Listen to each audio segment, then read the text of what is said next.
முதலமைச்சராக ஆன பிறகுதான் செங்கோட்டையனுக்கு அமைச்சர் பதவி வழங்கியதாக எடப்பாடி பழனிசாமி தெரிவித்திருந்த நிலையில் அதற்கு பதிலடி கொடுத்துள்ள செங்கோட்டையன் தாங்கள் தேர்வு செய்ததால் தான் எடப்பாடியே முதலமைச்சர் ஆனார் என்று கூறியிருக்கிறார். நான் முதலமைச்சர் ஆகும்போதுதான் என்னுடைய அமைச்சரவையில் இடம் கொடுத்தேன். நான் எழுதி கொடுத்து கையெழுத்து போட்ட பிறகுதான் கவர்னர் அதை அனுபவிச்சு அவரில் அந்த அமைச்சர் வாய்ப்பு கிடைக்கப்பட்டிருக்கு. இதோட மாவட்ட செயலாளராகவும் அம்மா இருக்கும்போது எடுத்துட்டாங்க.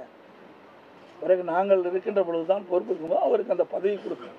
நான் முதலமைச்சர் ஆனதற்கு பிறகுதான் இவருக்கு அமைச்சரவையில் இடம் தந்தேன் என்று சொன்னார்கள்.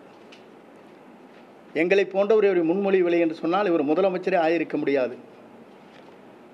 இவர் அம்மா மூலமாக 3 முறை முதலமைச்சரானவர் OPS. ஆனால் இவரை பொறுத்தவரையும் கொல்லப்புற வழியாக முதலமைச்சரான என்பது நாடறிந்த ஒன்று. நான் எதற்காக சொல்கிறேன் சொன்னால், இன்று என்னை கொச்சைப்படுத்துவதற்கு நான் தான் அவருக்கு அமைச்சர்கள் இடம் தந்தேன் என்று சொல்வது வேதனை அளிக்கக்கூடிய ஒன்றாக இருக்கிறது.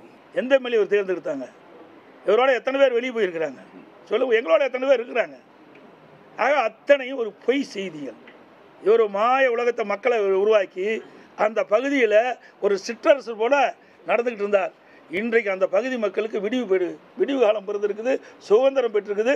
சிற்றரசை போல தொகுதி மக்களுக்கு எந்த பணியும் ஆற்றாதை போல, கழக தொண்டர்களுக்கு எந்த உதவியும் செய்யாதை போல கருத்துக்கள் பரிமாறப்பட்டிருக்கிறது.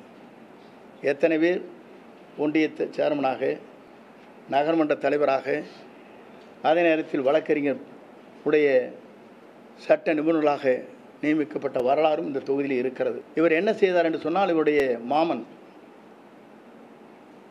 அவருடைய இறுதிச் சடங்குக்காக கோபிச்செட்டிப்பாளையம் வருகிற போது முடித்ததற்கு பிறகு நம்முடைய நெடுஞ்சாலை பயணி விடுதியில் குளித்துவிட்டு எங்களிடத்தில் சொன்ன ஒரே வார்த்தை, அப்போது 5 பேர்கள் அங்கே இருந்தால் இப்போதும் அவர்கள் இருக்கிறார்.